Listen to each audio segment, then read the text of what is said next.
Hey, everybody. Kevin here with Pursuing Pixels, and welcome back to another edition of Save It for the Cast. And as always, I'm going to fire a few video games off at you before Randall and I get to the chit-chat here in just a bit. But I guess I'll just get things started right off the bat with some multiplayer action, which is really what I'm going to be focusing on in this short little bit here. But I had DJ over recently, and I know he hasn't been on the podcast in a little while, but finally had the chance to have him over again and do some gaming, some couch co-op that we haven't done in quite a while, although I did... against my better judgment, we saw there was a new Kingdom DLC for Kingdom 2 Crowns, that is. I know there's Kingdom New Lands as well, but for Kingdom 2 Crowns, they just put out the Norse Lands DLC, and I not too long ago actually talked about DJ and I trying the co-op for the Deadlands DLC, which was the Bloodstained crossover. At first, I actually thought this Norse Lands DLC was a Bad North crossover, just because it's got like a Viking theme and the font that they use for the Norse lands, and even like the color scheme for the artwork and stuff that they have for it, like really kind of reminded me of that. And they're both published by Raw Fury. So I was like, oh man, those are two of both DJ and I's favorite strategy games, and really kind of both unique takes on like real-time strategy and really making it work with like a controller format, as opposed to like when I think RTS, I'm usually thinking like a game that's really going to shine playing on the PC with mouse and keyboard, and in particular being able to, drag the cursor around and highlight multiple enemies at a time and whatever. But both Bad North and Kingdom really kind of tackle the RTS, or just kind of managing your army. They kind of tackle it from totally, two totally different approaches. But Kingdom in particular, again, like DJ and I, we have very different play styles when it comes to this game. He tends to want to go a little riskier, and I think he even leans into playing even riskier when we're playing co-op, because it's just thinking like, oh, Kevin's got my back, and I'm still thinking like, dude, we got to build this. I'm more of a cautious player, and like I want to build this up slowly from within, and that's almost like a tower defense game in a way. But yeah, I don't really need to go on and on about the Kingdom series more than I already have on the podcast, but I just really love the fact that they're still supporting this game. This is the first time they've actually charged for the DLC. I'm assuming that they're maybe putting a little bit more into, although that what's it called? The Bloodstained Deadlands DLC was massive. Like, they really added a ton of new variety to the game. So I am excited to see what the other islands have to offer. DJ and I kind of just explored the first two islands and saw what the game had in store, but I'm looking forward to going back. But I actually already did start up a separate file of my own, and I played through not even the first island. So just to get played for probably longer than DJ and I did together, and still haven't even set sail off the first island yet. So just to kind of compare how the two of us play, but just a really great game. And especially if you haven't played the series, it's a really fun co-op game, especially if you do find someone that, you tend to lean in the same kind of, or you have the same, or at least if you can discuss what you want to do. But even, I feel like DJ and I even try sometimes to say like, okay, what are we trying to do here? What's our plan of attack? And yet we still somehow manage to drop the ball in one way or another. But we did move on from there to play another kind of Kingdom-ish game, at least in the sense that it's like an RPG, I guess really in no other way other than you're exploring a kingdom. But we checked out Apocalich from Sock Pop. And I might have mentioned this briefly when I checked out Hellblusser, but man, DJ and I were having a ton of fun. We actually had our fun cut short because my computer, I finally got it actually, I think, all fixed up. I got everything like rebooted and got a clean install of Windows on there and everything. But I was having some issues, and it actually crashed on us in the middle of a session or a run.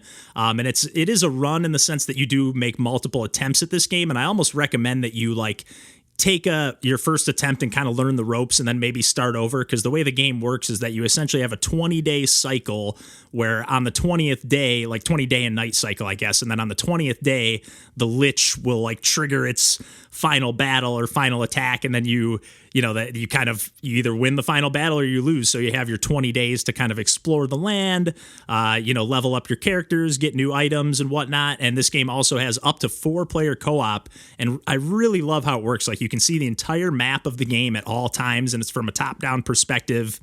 It's got a really great kind of hand-drawn, almost like squiggly, like sketch kind of art style. I don't know how to quite describe it, like almost like a coloring book sort of aesthetic. It's really, really cool, really cartoony and fun and cheerful. And the way the battle system works is like you kind of roam around as like this little stick person, and then when you get close to an enemy or whatever, sometimes it's triggered from a conversation. There'll be a little battle window that will pop up, like kind of taking up part of the map, and it almost then the battles kind of play out like they do in a game like the Mario and Luigi games, sort of where you're like pressing the face buttons to not necessarily use you're only controlling one character, so you have like you can have up to 4 attacks assigned to each of the 4 face buttons, or at least 4 spells or maneuvers or whatever actions that you can execute. And then the nice thing is, like, so the little, like, it almost pops up like a speech bubble over the map. And then so if I'm roaming around on the land, I'm not in the battle with DJ, but I can like move up to his character, and as soon as my character enters the speech bubble that's like floating above the map, like as soon as I'm within that range, then I get sucked into the battle immediately. But the same thing happens for the enemies as well. So you can be starting, I'm just fighting this little wimpy rat, and then all of a sudden there's like some bees that come in, and then there's like these fish that chuck spears at you, and then just like the Mario and Luigi games or Paper Mario or whatever, you have all your timing based inputs. So like not only do you have all the different face buttons for your different actions that you can utilize or whatever, you actually can time like blocking the enemy's attacks or executing your attacks perfectly to do a little extra damage. And that's like, for me, that's like just the little extra loop I need in a turn-based battle system. And this is on top of, it's not necessarily entirely turn-based, it's more like on a timer, like a real-time timer that like every time your cooldown refills back up or whatever, you can re-execute another maneuver. But yeah, DJ and I were really having a blast. We were really kind of, pulled the rug out from under us a little bit when the PC crashed on me, but that's what I get for hooking up like 10,000 different, USB. I had so much hooked up to my computer. If you guys saw the way that I gamed, you would be quite surprised, at least on the PC front. It's not the most glamorous setup, but since we got cut short from that, we jumped over to Samurai Gunn 2, which I talked about. I had a chance to play some of that with our buddy who did the artwork, TinyBox11 on Twitter. But yeah, he did all the artwork for our podcast stuff with the pelican and the frog and everything, but finally had a chance to play some of this versus DJ with some head-to-head competition. And the whole time, this is like a 2D fighting platforming game with some of the most expressive controls around. You really have such a great sense of maneuverability with your, like, whenever you're in midair, if you slash your sword, whatever direction, whether you're pointing up or either to the left or the right or down, I guess, if you want to kind of almost do essentially kind of like a ground pound, or at least a quicker fall to the ground, but like you really can almost like launch yourself with that swipe. And in some of the levels or some of the stages, like that really comes into play because they're kind of open-ended, huge rooms that you're fighting in. But sometimes you're in these super, tight corridors where you really, that maneuverability is not really helping you out that much, being able to jump and fling yourself across the screen. But they've just done such a nice job. The game's still in early access, but it is such a stylish game that has just some of the most fluid controls. They've been adding new characters left and right. They actually just announced the Among Us character, like the crewmate or whatever. I actually thought it was like a joke at first, or like a little tease, like, oh, we're adding this to the game. But yeah, they have Minute and they have Anna from Spelunky as well, and it's so cool to see like the crossover and collaboration stuff with this game. But on top of that, it doesn't need any of that. Like I feel like we're seeing a lot of these like Smash Brothers-esque platformer fighters pop up where they're kind of a fighting game, but not with your traditional like Street Fighter type fighting game mechanics. But I really think Samurai Gunn is doing something a little bit extra special and unique, like just, again, the sense of mobility and the kind of one-hit kills, but you still kind of can play like you're kind of either you can play to like somebody gets a certain number of kills or until your set number of lives runs out.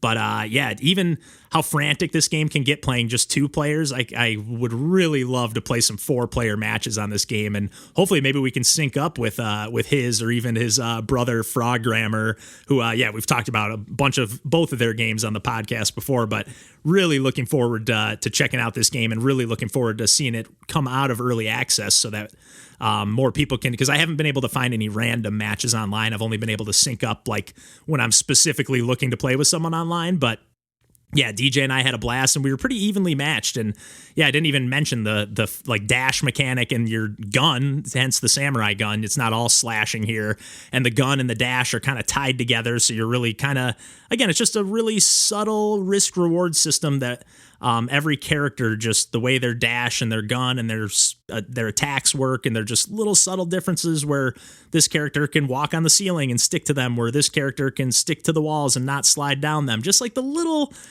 tweaks that make it, they really make, you find your character and you're like, yep, this is my guy, and I'm going with this, and I'm just in love with this game and can't wait to play more. And then the last game, I kind of wanted to just give a quick shout out, or I don't even know if it's a shout out per se, but I just finally had the chance to play WarioWare Get It Together on the Switch, which I've been waiting to play for quite a while. I picked it up like right after it came out and just haven't had the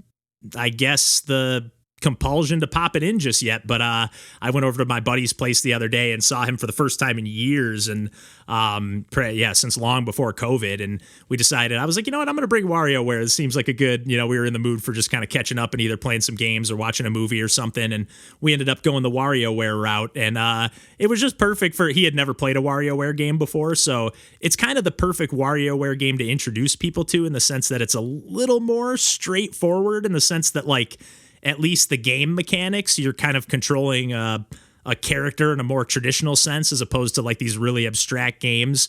But needless to say, though, it's still, when the prompt is just like rinse, and Dan, my buddy Dan, has no idea like what the actual game is. There is a little bit of like some stuff that you're either was reused from previous WarioWare games in the micro game category, or stuff that, like, you just kind of get the gist, what the game's throwing at you, where like he's just like, what do you mean? Like, it's not just telling you to press a button or exactly what to do in the game. It's kind of telling you what you need to accomplish.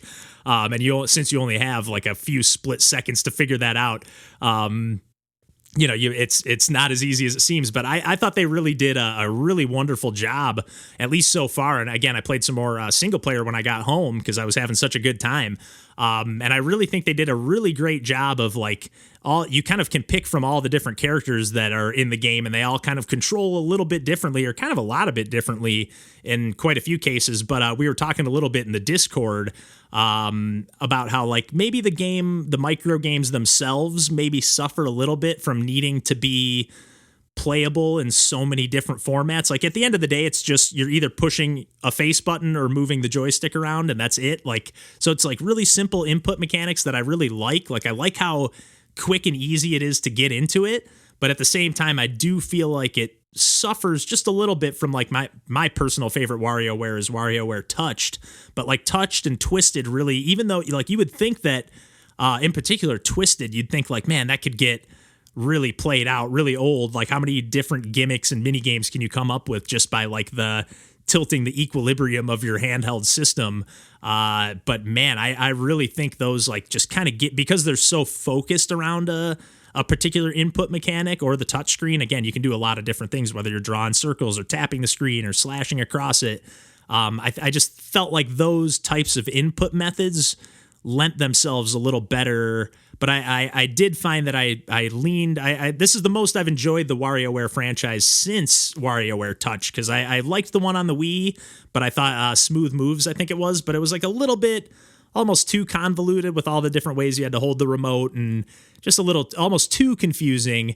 And then they kind of went the Game and Wario route, which I never really played too much of, so I don't have a strong opinions one way or the other, but they definitely didn't really lean into the frantic aspect of the WarioWare franchise with that one. So it was nice to see them kind of really go all into the WarioWare world again. And, I really love the presentation of, like, all the little cutscenes before you check out the characters' mini games. And I just really love the way the package was put together. I thought it was really, really lovingly crafted. And, after I got kind of burned by Mario Golf, I've been a little bit reluctant to jump into some of the newer, like, first-party Nintendo stuff right away, but I really have enjoyed Metroid Dread so far, and now finally getting WarioWare popped in. I'm enjoying this one as well, so I feel like I'm back on the bandwagon. I'm safe for now, at least. But and I always pretty much like everything Nintendo's doing. I'm a bit of a fanboy, I'll admit it, but yeah, I think I can pretty much leave things there for the multiplayer stuff that I've been playing this week. And I've been playing a ton of games, so I've got quite a few more, but I'll have to save them for the next Save It for the Cast, so the next time we get the gang together. But until then, Randall and I are going to chit-chat about some stuff. We're all over the map this week, but we had a nice, fun conversation here. So we'll get to that, and until next time, we'll catch you next week. Take care.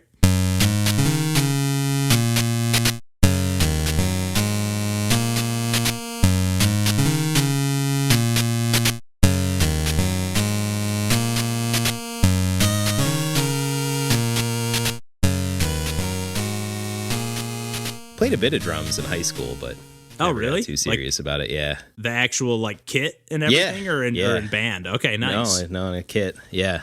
Heck yeah. Did you play it? You didn't do any drums in the Rendezvous, did you? No, 'cause that was all like program stuff, right? Mostly. We played. There was a bongo kit that we bought. I think Best Buy might have sold like a little music kit, because I think that's how I got some of the stuff. I definitely got one of the microphones that way on discount. Like, yeah, they had some stuff there, yeah. Yeah, like kind of close to the PC area, there was some stuff. Yeah. So I think I might have bought like a really like cheapo kit or something at some time that had like bongos and a couple of like maracas and like Class B, like, you know, stuff like that. Just like little kind of acoustic-y type of percussion stuff. Yeah, a little percussion kit, yeah. Yeah. Yeah, So, they don't have anything like that, even at like Target anymore, man. I was there the other day and I was like, oh, I bet you I needed some guitar strings, and like I was there for something else, but I was like, oh, I bet you they have just like one shitty brand of guitar strings, like over by the beginner guitars that they sell. They had nothing. They didn't even have beginner guitars. Wow. Maybe I just didn't. I mean, I didn't look everywhere for them, and I didn't ask anyone. But I was like, they probably anywhere where though. they would be. Yeah. Like I looked in the electronics, and then I looked over by like the random, you know, where they have like the bikes and like it'd be like the sporting goods, adjacent. workout gear, headphones, like kind of fancy headphones and stuff. Yeah. So I was like, if it's not over there, I don't know where else they'd be. So yeah. But yeah, I was a little bit bummed. But in a good on the bright side, I didn't buy shitty strings, and I can just get good ones that I actually want. Because if they had them, they would have been shit strings. Not that it makes that much of a difference, but they do make a little bit of a difference. Yeah, like you actually know how to play guitar, so yeah, you might as well spend a few extra bucks on the real thing online or whatever. Or obviously, I'm sure there's like a shit ton of good music shops in Chicago. Yeah, and they just last longer. Truly, like the ones that you pay a little more for. I mean, anything can happen. They can break on a fluke too, but like for the most part, they tend to last quite a bit longer. Yeah, especially sound wise, like because they can get kind of dull. Like the cheapo strings pretty quick. So speaking of music, I love the little interstitials that I'm assuming you made in the Save It for the Cast stuff. Oh, yeah. Those are actually from the game that Glenn and I were working on. Oh, that's from... God damn, I still need to play that. Jesus I was Christ. like sitting there and I was like, you know what? I was like going through the stuff and I was like, oh, there's the pause. One of them's the pause menu music. That do. That's the... Yeah, that's the pause menu. And then the outro music is like what I had on like the title screen. Yeah. For the game. But yeah. That's good. It's good. Those are good tracks. Heck yeah. Thanks, man. Yeah. I'm like, they're fun. Is good. They're fun. Yeah, it was really, I got to re-download that plugin because I reinstalled Windows on my computer and then I had to reinstall all the stuff I had in Ableton, but I forget what that 8-bit plugin I had was, but that was like for all those tracks, that was the only thing I used. I was like, I won't use any other effects, no anything. I'm just using that 8-bit plugin for everything. Which makes sense. That keeps it like straightforward and like hems you in, you know, creatively. Yeah, I didn't want to like be sitting there and like, especially when you're on like a just staring at a piece of computer software where you can pretty much do whatever you want. Yes. Or like plug in anything or try anything. It's too much. Yeah, you're just. I was like, I got to limit myself a little bit here and just play around in this limitation sound sphere or whatever. Yeah. No, but that's sweet. I'm like, ooh, I gotta tell Kevin these tracks are good. Thanks, man. Yeah, they were fun. It was fun to work on those. Like I remember like coming up with and like trying to figure out like where can I like loop these and like what's good for like just like a quick loop kind of thing and what's good for like more of an extended track to like fit into the game itself, you know. Yeah. I don't think I used any of the songs that played during gameplay cuz they were like they wouldn't have really fit. I'm sure I could have squeezed them in, but yeah. They were just a little bit of a different vibe, I guess. Yeah. That makes sense. Yeah. You guys put that on Itch.io, right? Yeah. I always forget. It's under his name. I think he's like, it's because it's hard to find. Like if you just type E-, it never comes up. I think I found it and I saved it to like my collection thing at that point. I'm pretty sure I did. I just like everything else that I have in Itch.io, I just like not had the chance to actually delve into any of it. I finally fired up Itch.io again for the first time in a while yesterday. Like I've been mostly just playing on my console. Yeah. Or not on my console, on my various consoles, but I've mostly been playing Switch lately. Yeah, I've been playing more Switch lately too. Yeah. And for whatever reason, I was just like, oh, you know what? I'm going to fire up. Oh, I think as I've been playing the retro stuff I've just been lazy and playing them on emulators. Oh, no, that's fine. Yeah. And then we'll talk about that. There's benefits to that. We'll get into it when we talk on the pod. Oh, we will. Mm-hmm. And then I was like, oh man, Cultisti, I haven't checked their page in a while. I'll talk about this quickly on the podcast too, but they had like 7 new games since last time I went on and played. Oh my God. It's wild. I sent them a message in the, like just a private message in Discord, because they're always kind of quiet, and like, even when like they do respond, they'll just put like a little emoji reaction. So I was like, I'll just send a message. I was like, hey, I just played a few of your games, just played the new one too, and like absolutely loved them. And they were like, yeah, they were like, oh, I love watching your videos. Like I always watch them in the morning while I'm drinking tea and having my breakfast. And I was like, oh, nice. That's so sweet. Yeah, that's so nice. Very cool. That's wonderful. And they like very humbling, to be honest. They have like, I'm pretty sure they have like over 40 games. Like it's crazy. Oh my God. And they're all good. Like I haven't played every single one of them, but I've played well over 15 of them, and I have not played one that I have not thoroughly enjoyed. It's wild. I need to stop like spending money on other games and just like dive into this stuff. Honestly, I really do.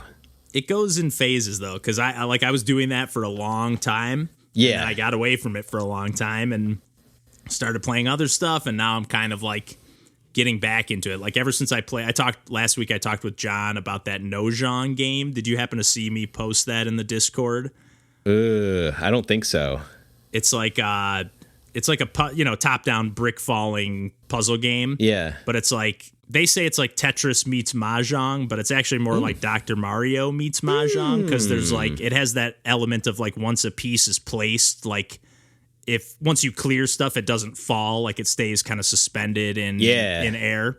Is there like a color or shape match component to it too, the way there is in Dr. Mario? So you have there's the bricks fall, I think in like I think they just fall one piece at a time, like one tile at a time, and then you can make a combo by just connecting 2 of them. So like the best you can get is a 4, like in like a T shape kind of. Right. Like, because you can still do like the slide it in like from the side or whatever. Yeah, I love that. But the most you can get is a quad clear. But then the way they have it set up is there's almost like 3 waves of hands, if you will. And I don't know exactly how Mahjong works, but essentially you have like a set of tiles that are along the bottom of the screen, which I would assume represent however many tiles you would have in like a hand of Mahjong. Mm-hmm. And then you're able to like swap the tile that's falling between the tiles that are in your hand. Oh.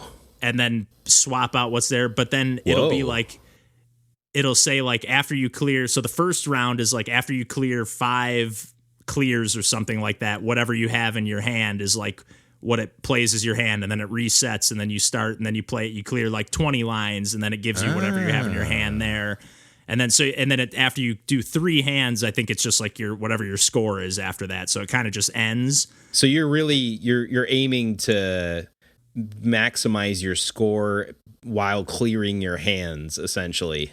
Kinda, but well, do you know how Mahjong works? I don't at all. So no. I don't, because I was reading in the rules, like it kind of showed, like it seems like it's similar to poker almost. Like you get like hands almost, like so you'll but they're more than 5 cards or tiles or whatever. So I think there were like 7 or 8 in a hand. So, but it was basically like you'd get like a royal flush essentially, or a straight, or all of the same. But then you also get points for like the symmetry of your hand and the like, or multipliers. So I can't remember exactly how the scoring system worked, but it was all like, it was based, your hands were like multipliers of what you scored with your clears or something like that. Okay. So I'm sure one of them matters more than the other, but it felt pretty well balanced in the sense of like, you know, just needing to juggle those two things. I didn't really figure out how to like get better at high scoring, but yeah, it's got like 2-player versus, like, you and Tina could get into that, I think. I like that concept. It's really cool. And it's just a free game on Itch.io for no reason. Man. Like, it's so and the soundtrack is amazing. Like, it's Give me like, that name again. Nojong. So it's just Nojong. Got it. And it's from the developer of Super Skellimania. Okay. And a few other Skellimania games, which are just cool platformers that I know Daniel Linson's a big fan of. And nice. I picked up Super Skellimania on Switch, and I enjoyed the bit of that I played.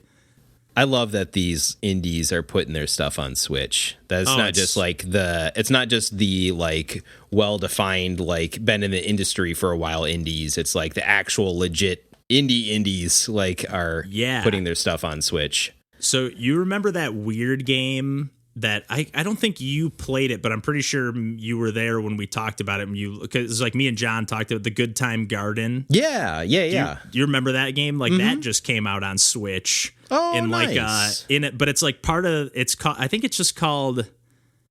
It's SGC. It's either like Small Games Collection or Short Games Collection, like a really generic name, but it just has like 5 little like indie games on it. In like a bundle, and I'm assuming it's called SGC number 1. Yeah. So I'm assuming they're planning on like doing more of those. So I'm kind of curious to be like, okay, what are they putting out? I'm looking at it now once I get past the age verification screen here. Oh yeah. That's because of Good Time Garden. Yeah, and potentially the other game on there, Swallow the Sea, looks like it has a kind of similar like tone. But that one looked pretty cool, too. That was another game that was actually on my radar to play, and I was like, oh, nice, even easier to play now that it's on Switch. Oh, that's sweet. But yeah, just cool that, like, just weird little games are coming out left and right. I was able to secure an OLED Switch. Oh, which nice. I wasn't planning on doing, but I traded in that PS4 Pro. And I'm like, oh, maybe I'll get a PS5. And I'm like, man, I got like way too many games as it is. Like, why don't I just instead, like, Tina's been playing Animal Crossing most nights. I'm like, what if we had 2 Switches? Then we can do like we did when we had 2 DSs and do like, you know, there's cool multiplayer local things you can do with that. And like, we could both have our game that's like on cartridge in each of our Switches. Like, that's a little bit lazy, I guess. But like the hey, I've been there. The availability of like just picking up your own Switch basically to like play your stuff has been awesome. So I've been playing a lot more Metroid Dread on the OLED Switch, and that's been real nice. Oh, nice. Yeah. Because I was gonna say, when we were talking last time, I know you were saying too that you were enjoying like playing Game Boy on the couch, like while Tina was either watching something, or maybe even she was playing Animal Crossing or something. And like, so now it's like, oh, I could play Animal Crossing too. Potentially, I know you'd have to buy a second cartridge in that case, but like, you know, you could play Metroid Dread while she plays Animal Crossing instead of being only limited to handheld stuff. I guess it's hard to justify like a Switch OLED having like already owned a Switch, but man, the screen is beautiful on that thing. They look slick, man, and even only seeing it in a picture form, they look slick. So I'm sure in person they look real nice. It's like, oh shit, like, and especially because it's kind of weird where like we just have the 2 4K TVs in the house now, so like, and that's amazing for like the new Xbox and stuff. But the Switch is still 1080p, so like there's some upscaling that has to happen there, and it just like it doesn't look quite as sharp as it could necessarily, you know. I noticed that sometimes too, especially on like menus. Yeah, exactly. But like on the Switch in handheld mode in your hands, like, oh my God, like these games look great. It's like so vibrant and like sharp. Yeah. Like the way it feels to play like Game Boy Advance games, like on a Game Boy Advance, or like the sharpness and clarity and like vibrancy is like, ooh, that's nice. Yeah, the way those pixels like kind of pop out on the Game Boy Advance, especially when you got like the SP when the the screen's backlit, or even if you're playing them like on the DS and they're just kind of like really grabbing you. Yeah, similar vibes with the Switch OLED that way. Okay, and that's saying something too, because like the screen itself is not that bad, like the regular Switch screen. So it's not like you're going from like, oh, this is like a pretty crummy screen to like, oh, a huge upgrade. It's like, hey, you're going from a pretty good screen that nobody was really complaining about to a pretty massive upgrade. That's pretty cool. Yes, that's how it feels. And the screen is slightly larger too, which is pretty cool. Yeah. And like you wouldn't think it like a half inch or whatever would make a difference, but it kind of does. When you're holding it that close, I feel like it, because it like, I think about that sometimes just in the sense of like, I don't know if you've ever done it where I don't know, I'm just sitting there sometimes with my Switch and I'm like I'll just hold it up like in front of my TV to be like, how far do I need to hold this away where it's like virtually the same size as my TV? It's like technically I'm looking at a bigger image than what I'm looking at when I'm sitting on the couch and looking at the TV, you know? Technically. Yep. That's what we did. We moved our like 55-inch 4K TV downstairs where like space-wise, like the couch has to be a lot closer to it. And it's like, oh, our screen just got a lot bigger. That's cool. Like we have a big picture experience now, or before in like our living room upstairs, which is quite a bit bigger. It's like, well, this is like across the room kind of, and it's pretty small. I know. It's like, man, you're like, man, I have a pretty big TV, but you're still like, why is this not big enough? Somehow this TV is not big enough. I know. For wherever I want to sit. Pretty much. Yeah. But it does feel nice. I'll still never forget the first time hooking up. Like I got home, I think I must have like went over to, because it was after a shift at Best Buy and I had just got the component cables for the Wii. Yeah, baby. And I had just got, or you know what? I don't think it was just like, I mean, I got the component cables, but I think it was actually when I got my first like HD TV, my first like flat screen 480p, like Westinghouse, whatever piece of garbage I bought, but like had component input. But hey, it had component, and I played Pikmin 2. Yeah, and I just remember the colors being so bright. Like I turned off all the lights in my room, and I was like, this is gonna be so awesome. It's a good test case. Yeah, because I was like, that game has like those cool, like kind of photo real looking elements, and then I was like, it'll be interesting. Look at the red on those beetles. Look at the red and yellow.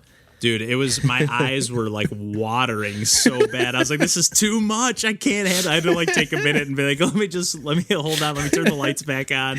It was like, it was a little too intense. I overdid it, I think. Oversaturated. But component cables, like in that era, like the GameCube component cables, obviously, that like 5 people could get a hold of in that day. But then like with Wii, it was like, oh, now this is like readily available and you could play your GameCube games, let alone your Wii games. And in those days, that was like a huge upgrade to go from like just composite signal to component. Was just like mind blowing. Oh yeah, especially for like strikers playing in actually in widescreen. Yeah, like, that's a game changer, especially for that game. Yeah.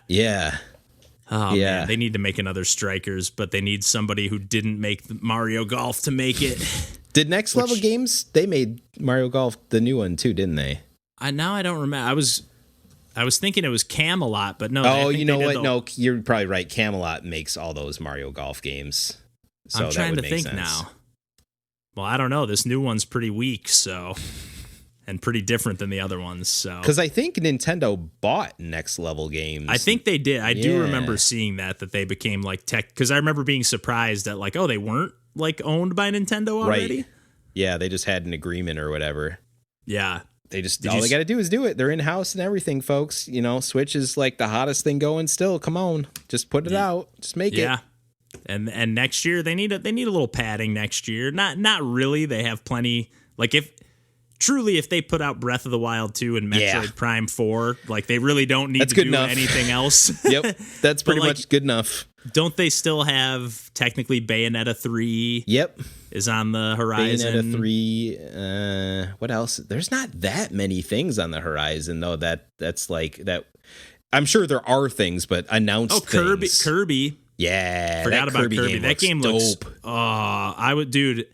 I even I perked up when they started just like teasing the beginning of that, and I didn't even know what it was. I was like, "Ooh, what is this? This looks really cool." Yeah. And then as soon as I saw Kirby on the beach or whatever, I was like, "Oh, no way!" Post-apocalyptic Kirby. It looks so good. It does, and it's fully 3D. Here you go. Here's your Mario 64 Kirby experience, just way later than you thought it would be. And in all reality, I think Kirby would work potentially even better in 3D than it does in 2D, in the sense that I kind of feel like the Kirby games suffer, and not that this one needs to be a more difficult game, but they do just suffer from you can kind of just fly anywhere, and I guess you'll probably be able to do it in the 3D one too, but you can just avoid a lot of the cool level stuff. You kind of have to force yourself to be like, I want to experience this game and all the cool stuff in it. Yeah, so for folks like this, it's hard to have the draw to stick with a Kirby when it gets to be a little bit too easy, which I mean is good from an accessibility thing, but me personally, I don't find myself reaching for the latest Kirby games as often, I guess. Yeah, I tend to go to the ones that I'm nostalgic for, but I'm not dying to play the new Wii one. I don't think I've played a lot of the newer ones. I think I played some of the DS ones, and those are probably the last ones I kept up with. Yeah. Yeah, Epic Yarn is probably the last one that I super deep dived, I think. Oh, you know what? That was probably after the DS ones, and that's honestly one of my favorite. Oh, it's great games. It's real good. I freaking love that game. Yeah, man. Talk about soundtracks too. Do you know they put that out on 3DS too? Oh, you know what? I do remember that coming. I forgot about that. If you wouldn't have brought it up, I would have totally forgot. But I remember when they were trying to kind of milk those Wii games. Yeah, yeah. It's they did Donkey Kong Country. Yep. They did a few other ones. Yeah, they did. Yeah, those very late era 3DS relevance that those games came out. Did you see? There's a new game that came out on Wii U today, I think, or yesterday, a downloadable, it looks terrible. It's some downloadable game that truly takes use of the dual screens. Really? Apparently. So that's I guess why it still came out. But wow. I just read, I think it was just a Nintendo Life article or something. Yeah. I just saw it on Twitter, but it was are you gonna pick up this last relic for old time's sake? It's I looked at it and I was like, if it looked even halfway decent, I'd maybe consider it just for the novelty, but it looked kind of what's that NES game that's a homebrew NES game, but it's actually kind of good. I think you have it. That's kind of like a Mega Man, Blue Bomber. No, it's not Blue Bomber. Project Blue, maybe, or that's a different one. That's also really good.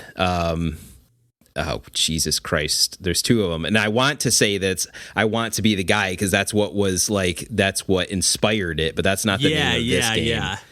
Oh, what is Christ's sake, it's on my shelf back there, but I've got my headphones on right now. It's he's got the green good Lord. Green outfit on. My brain's Blaster getting Man. old. Let me look it up. I know where I bought it from, even though I'm not going to say it here because I've got an issue with the people that sold it to me. Let's see. But that's not the developer. It's just where they sell it through. Yeah. Something Kid. Battle Kid. Battle Kid. There's two of those, actually. Nice. Yeah. But there is a game called Project Blue that's kind of also in the same vein-ish. I think so. That came out relatively more recently, and I, like a lot of the NES homebrews, I bought it, and it's in storage because I have not played it. But I'm like, oh, I need to grab this when it's available because who knows when they're going to make more copies. They're cranking those homebrews out, man. Yes, they are. They're seeing a lot of them these days. I know. It is full blown retro revival. We're making new games for these systems, and I'm like, this is amazing. I just now, of course, I have no time for it. It's like the Twilight Zone episode type of thing going on now. Yeah, it's I can't even keep up with the old games that I never got a chance to play. I know. Let alone these new ones that are and I have to even check sometimes. I'm like, is this an old game? Some of them you can definitely tell that they're new, but some of them really are faithful to that old school aesthetic where it's whoa. Yeah. These have the appropriate level of jank where you play something I don't know. I'm trying to think of a good example now. Well, like Micro Mages or Bobble or whatever. It's like, man, if you just gave that to someone and didn't boot it on an NES and just like booted it on a Switch, like you'd be none the wiser that it was running on, or that it was capable of running on NES hardware. Oh, I agree with you. Yeah, oh man, when's their next project coming out? Because holy shit. They have another game on their itch.io that's apparently like an old demo. Oh, the Super Bat Puncher. Yeah. So actually, they just in the last like 6 months or so announced that they were releasing it as a Famicom cartridge, because apparently like 10 years ago they released like probably not many copies like on NES. Okay. But then they're like, here's the Famicom version for the 10-year anniversary. I'm like, yeah, I'm gonna buy that because I've got that analog NT that has a Famicom slot. Yeah. So that's a no-brainer. So you have that, or I bought it, but it's like a pre-order deal. So gotcha. We'll see when it shows up. Yeah, I'm super curious to whatever those folks do next. Oh, they're so good, and I hope they go. I mean, I don't care what they do. I'll be happy whatever they do, but I hope they go all in kind of on like a full-blown title, if you will. Like, I hope it's not I'll happily play another Space Skulls, but I guess I just want them to like sell something and make make money on it, because like those were the last ones of all their games are technically free. Morph Cat. Yeah. Morph Cat games. Or no, I think Micro Mages you have to buy. It was just part of the itch.io bundle. Yes. Which is awesome as well that they included it in that. This actually, Micro Mages not only is an NES thing, but it looks like native PC version. Oh, that's interesting. Yeah. Oh, yeah. It's on Steam too. Yeah. That's and cool. It's also on that. I've only seen a few people mention it, but that like Pie Packer thing. Have you heard anybody talking about that? That like retro? I gave that a look, but I'm like, I have to have a cutoff somewhere. I can't just buy every single one of these type of things, even though they're directed at me. Yeah, but like every subscription service and but there's another new game coming out called like Witch and Whiz, which was actually originally that was a Pico 8 game. That developer then like just expanded the concept to like, I'm just going to make an NES version with like way more levels and new basically just expanding on the concept. Yep. That's actually for sale on limited run right now, and I'm probably going to grab it while the pre-order window is open. Yeah. I saw that was coming. Yeah, there's even those physical copies, man. I'm so glad I cut myself off a long time ago, because it would be never ending, man. I know. Especially if you double dip, like if you're willing to go back and buy one.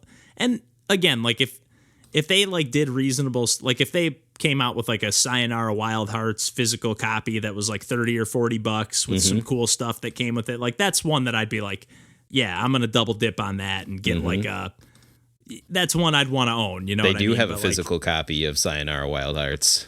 That's available, or is it I don't know about that, but I own a physical copy of Sayonara Wild Hearts. Okay. Yep. On Switch, I bought the cartridge just because like this fucking rules. I need to own this physically forever in one fashion or another. Yeah, that's an example of one I wouldn't be mad to rebuy, but yeah, there's some that I'm just like, okay, there's no way I just saw today, like somebody posted like, Blazing Beaks physical copy on Switch. It's like, I like that game. I got no problem with it, but like, am I going to pay $35-$40 for it? No way. No. Especially if I already own it and have played it and probably am not going to play it again. And like you've said in the past, that's like more of a pick up and play format game as opposed to I'm going to leave this cartridge in my Switch or whatever for however long. So that's a great point. There's tougher that way too. Although again, like one day in 20 years, when we have a lot more gray hairs, like the Switch online eShop will probably be shut down, and like the only way you're going to be able to play those games if you didn't already have them downloaded is those cartridges. Yep. So it goes both ways. And that's if you're able to keep a Switch running, which I'm sure there'll be ways to do as long as you're willing to spend some money. If you're right, we always got Anju we can hit up in the Discord to take some Switches apart. Yeah, that's true. Yeah, actually, there's some retro hardware repair that I need to have done, so I'll probably be in the market for that next year, I think. I was just looking at those rosebud or rose petal veneer things. Have you seen those? I posted like a thing in the Discord, like I just saw on Twitter, somebody had like a wooden, like basically like a GameCube that was like wood, made out of wood, sort of. Yeah. And then RP was like, oh, that kind of looks like these like rosebud kits or whatever. I can't remember the name, but he put a link in the Discord. But okay, they had like basically kits that you have that are basically like a veneer kit for like basically all the different Nintendo systems, and in particular the Super Nintendo ones, because you can like really customize them and be like, okay, I want like the walnut finish for like the body of it, but like the cherry finish for the power and the reset switch. Yeah. And like little touches like that, you can customize it, but they look real sharp. Yeah, particularly because the in any other fashion, the North American Super Nintendo is not a good looking system. And I'm glad that you can say that with as much nostalgia as you have for that console. Oh, it's a hideous, especially even when you just look at the other option. Like, it's just a little bit better. Even the Mini which is not a good looking system by any means. It's like, better. It's at least just like kind of not trying to look like something. And it doesn't have that bullshit eject thing on it. Yeah. Which the only thing I'll give him, at least it had a dust flap cover. Yes. I'll give him that. I'll give him that. Yeah, no, I've definitely, like, of that generation, Genesis Model 1 or like PC Engine are probably the best looking consoles, I would say. Yeah. And they even like feel a little more substantial. Like the Super Nintendo almost, like if you told me it was empty, I'd believe you. If you're like, hey, there's nothing inside of this thing, I'd be like, yeah, I'd buy that. Yeah, just like the NES cartridges are like 60% nothing. Yeah. Most of the time, anyway. I just saw there's a cool, another new homebrew NES game called like Slow Mole. Have you seen that game floating around? Yes. The inner cartridge for that is really cool. Oh, it's beautiful. You saw that? Like the inner, like it has that like kind of screen printed it's thing. Sweet. It's really cool. Yeah. And I was like, again, that's like, I don't know. That's such a cool extra little touch that's so unnecessary. Yep. But it's just like, okay, I guess you're going to pay that. But again, if it's like, if you're going to do a novelty thing like that, you almost need to do stuff like that. But as we've kind of talked about before, like it's like the collecting is part of the game too. It's like looking at the cartridge is part of the whole game experience, right? So like that's what they're leaning into there. Oh yeah, that's a huge part. Yeah, just owning it and perusing the shelves. Be like, huh? Yeah, I guess I own that. Oh yeah. I need to sell some of this stuff. Yeah, video games, man. Oof.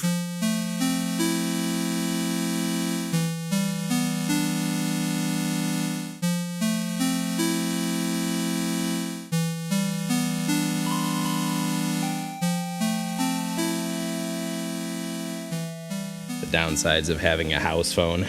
I was just going to say, when's the last time you got a ring on the old landline? It's been happening more recently.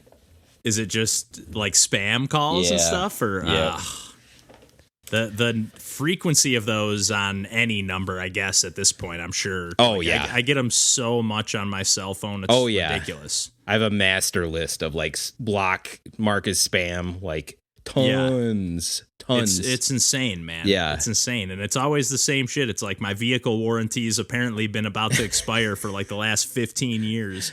Oh, for me, it's like a legal notice. You must respond immediately, like when they leave a voicemail and it's the same like recorded message. Yeah. That's like purposely generic so they can prey on elderly folks and scare them into responding back and swindle them out of money. Yeah, it's pretty messed up. It's gross. I did get one the other day that did crack me up, though, in the sense that, like, I can't remember exactly now how it was worded, but it was something to the effect of, like, it was like, you have to call back the second you get this message. Like, it was like the way that it was worded, it was like, they didn't say immediately. Like, it was very specifically like the second you get this message, like, you must call. I'm not fucking around. It's like, Jesus Christ, man. But like, yeah, the first time you get one, you panic a little bit. Like I was like, Oh shit, because I think the first time I ever got one, I was like a little bit late paying my taxes or something, and it was like it was like a Social Security, like, you know, just robo thing. But I looked it up real quick. It's like, hey, we will always contact you through the mail. We will never like robo call you. Nope. With you know, whatever. The IRS does not have the manpower to be calling folks. Yeah, exactly. They have us filing our own taxes for Pete's sake. Exactly. Let alone